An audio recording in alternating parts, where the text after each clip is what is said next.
আব্বা কিন্তু ভালো ভিডিও করছি, আপনি কিছু ভালো ভিডিও করে ছেড়ে দাও আমার। গেলাম আমার শ্বশুর বাড়ি, এই শ্বশুর আবার এই মার্কেট করিয়ে দিয়েছে, আর আমার বোর আর ওই ঈদ খরচের জন্য এই টাকাটা দিয়েছে। চিন্তা করো, তাহলে আমার ওই বড় শালার কইছি কতবার করে বিয়ে কর কত কিছু পাবিনি, ও শালার কি বিয়ে দেবে আমার বাপ? ওই শুক্র শনিতে ছুটি থাকেই, যে কারণে শুক্র শনি একবারে ছুটি বাদ দিয়ে ঢাকাইতে তাড়াতাড়ি আইছে আব্বা। এই অতি ভক্তি চোরের লক্ষণ, আর তুই যে কায়দায় ভক্তি দিচ্ছিস এ তো ডাকাতি করার লাইন। এই তুই উঠে চেয়ারে বয় নে ওটা বাবা সেরাম কি করলাম না বল। ওই ঢাকাইতে যে কারণে তাড়াতাড়ি আসা, ঢাকাইতে যে তাড়াতাড়ি যে আসা, তাই এর কারণ কি? এ কেটে আসলি ওই জামা কাপড় আব্বা আমি কিন্তু এখনো কিনিনি। হ্যাঁ ব্যাগ তো ফাঁকাই দেখলাম, আসার সময় বাসে উঠার আগে গুলিস্তানের ওই ভ্যানের উপরতে সাইডে ধরে কাপড় কিনে নিয়ে আসলি হয়ে যেত না? সে তো হতোই, কিন্তু ভ্যানের বাদতে গুলিস্তানেতে কিনলি তো আর একেবারে ফ্রি তো আর দিত না, টাকা তো লাইক দই বলছে ফ্রি কাপড়ের লাইন, কিছু কিছু লোকে ফ্রি কাপড় টাপড় দেয় দিত চাই। দেখমনি এই কুরবানের তুই গরিব ভাবিস নে, আমার জাকাত দিয়ার কথা, কিন্তু আমি জাকাত দিই নে। এখন তুই কিন্তু ওই যাত্রার ওই জাকাতের কাপড় আমার ওই ঘরে উঠোস নে। তা আমি নিদি চাকরি করি, আমি জাকাত নিতে যাবো কে? আমিও তো তাই কই, তাহলে তুই কাপড় কিনলি না কে? ওই যে ওই শুক্র শনি ছুটি সামনে বাধায় রেখে আসলাম। তুই এখনো শুক্র শনির অপেক্ষা করিস? এই যে তুই এত দূর দেশে থাকিস, তারপরেও এই বাপের কথা মনে রাখিস, আমার সিদ্ধান্ত তোর এত মূল্য দিস, তুই সামান্য কাপড় কিনতে যাবি, তারপরেও আমার কাছে না শুনে তুই জাতি পারতিস নে। তোর এই কথা শুনে আমি নিজের গর্ববোধ মনে করতেছি। ও মনে ওই তালেবু তো কেনাকাটা করিনি, ও তোর অপেক্ষায় মনে করিল যে তুই কিছু নিয়ে আসবি, তা তো আনলি না। ওই যাওয়ার সময় ওই তালেবের একটু হাতে করে নিয়ে যাস। হ্যাঁ ও বেশি কিছু কিনবে না নে।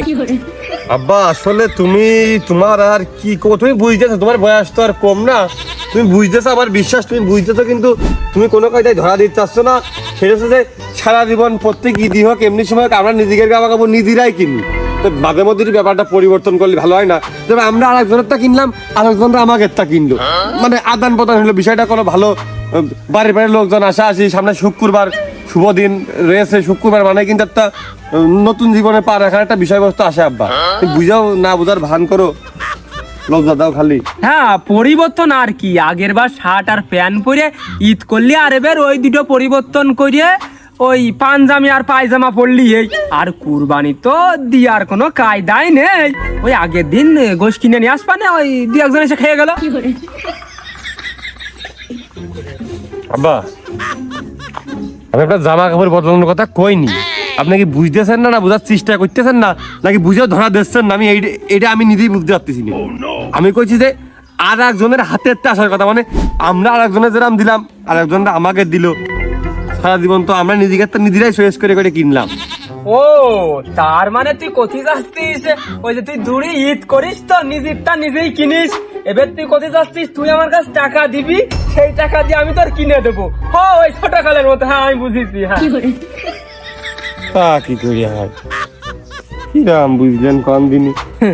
আসলে বাপ মার কাছে ছেলে পেলে সারা জীবন ছোটই থাকে, ওইটাই তো মূল সমস্যা। আব্বা তুমি কুরবানি দিতে চাও না? ও তাহা তো দিতে পারলে একটু নাম ফোটে, ঈদ হচ্ছে খরচের সময়, তুমি চাও না দিদির কোনে সাইডে টাকা পয়সা বাঁচুক? দিলি কোনে অল্প কয়টা টাকায়, ওর মধ্যে কয় টাকায় বা বাঁচবে নে? আবার ঈদের দিন ওই ছেলে পেলে 10-20 টাকা করে দিতে হয় না? হয় আব্বা, কিন্তু ওই শুক্রবার সামনে এখনো কিন্তু ছিল, মানে দেখা যাচ্ছে এক খরচে দুই রকম কাজ হলেই আই করি না সবসময়। ওনি বারবার যে শুক্রবারের কথা করছিস, ওই শুক্রবারে কি তুই একটা মিলাদ টিলাদ দিতে চাচ্ছিস? তুই খরচ কমে। আব্বা একটা কথা কব, কদিনই তোর ওই একটা কথা শোনার জন্য এই গরমের মধ্যে আমি এখনো বসে। আব্বা খুব আশা ঝুঁকি ওই বাড়ি আইলাম, অফিসটা ছুটি দেবে না, 2 দিন আবার দেরিও নিয়েছি স্যারের কাছে হাত পায়ে ধরিয়ে, খুব মানে আশা সুখী ছিলাম যে তুমি মনে হয় এদিকে সবার বাড়ি বাড়ি কয়ে বেড়াচ্ছ। শুক্রবার বাদে আমি আসতেছি মোবাইলে শুনেই যে শুক্রবারের দিন আমার রোজাকের বিয়ে, তোরা আসবি। আমি আরো মনে করে রয়েছি যে বাড়ি এসে দেখবো ফুপু টুপুরা নানি মানিরা মেলা কুটুম টুটুম আইছে। আমি আসার সাথে সাথে সবাই আমার দিকে হাসতেছে। তুমি মেয়ে দেখে একবারে গুছাই থুয়ে দিয়েছো।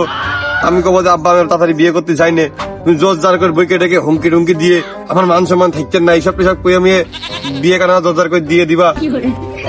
এখন তো দেখতেছি সেই শুক্রবার সামনে যাইকে আসায় আমার কাল হয়ে দাঁড়াইলো, কোনো লাভই হইলো না, উপকারে আসলো না।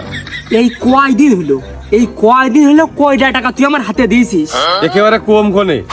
আমি যদি ঢাকায় থেকে আমার বউ যদি এই জায়গা থাকে তাও একবারে এত টাকা খরচ হয় না। আমি মনে করলাম তোর বিয়েটা কয়দিন পরে দি, ওদিকে বাইলে মাঠে শৌকত 5 কাঠা জমি বেচতে চাইলো, মনে করলাম জমিটা নিয়ে তোর নামে লিখে দি, তোর মনে হয় ও জমি আর হবে না নে। তোর মুখও কিরা, জমি আমি কি করব? ওষুধ কোম্পানির চাকরিতে পড়ানোর সময় কইলে যে ওষুধ কোম্পানির চাকরি করলে তোর একবারে লাইফ সেটেল, তোর অন্য কোনো চিন্তা করা লাগবে না। তো সেই চাকরি আমি এখন করতেছি, আমার জমি আমি কি করবো?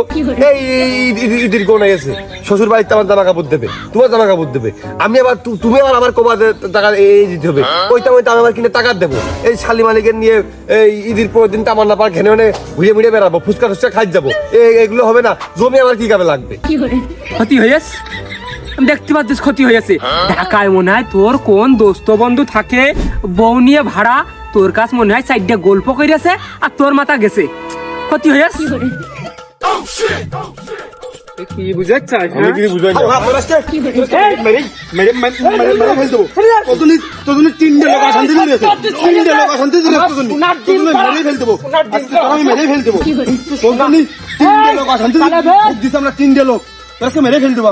শালা মনে হয় কোন গাদা মাদা খেয়ে এসে ডাক দেবার সময় মাথা কাল লাগেছে। এই 3টে লোক আমার জন্য আশি করিয়েছে, কোন 3টে লোক? আমি তার কি করেছি? আব্বা, আমি আর আমার বউ।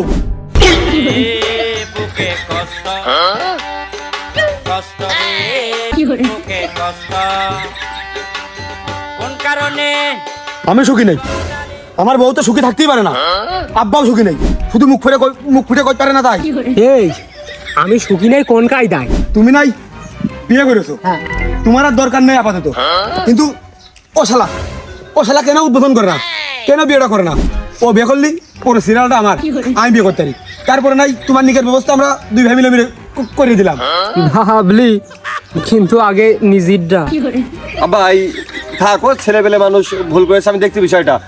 আসলে দেখো তালেব, ওরে বাবা বাবা বাবা, দেখো তালেব, আব্বা হাত ছাড়বা না, কামড়াবো।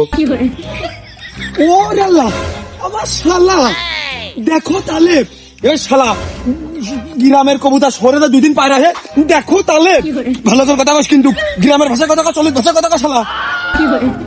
না আসলে তাহলে আমি বাবাকে বুঝিয়েছি, আমি অনেকক্ষণ ধরে তাকে বোঝানোর চেষ্টা করছি। আসলে এই শালা 2 দিন গ্রামে তো দাঁত পারলি না, ওরে আল্লাহ গ্রামের কবুতর পায় রাখিয়েছে, বাবা বাবা, এই শালা বাবা গ্রাম বাবা।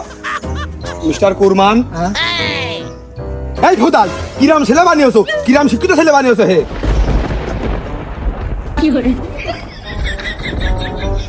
আব্বার কি কইলো?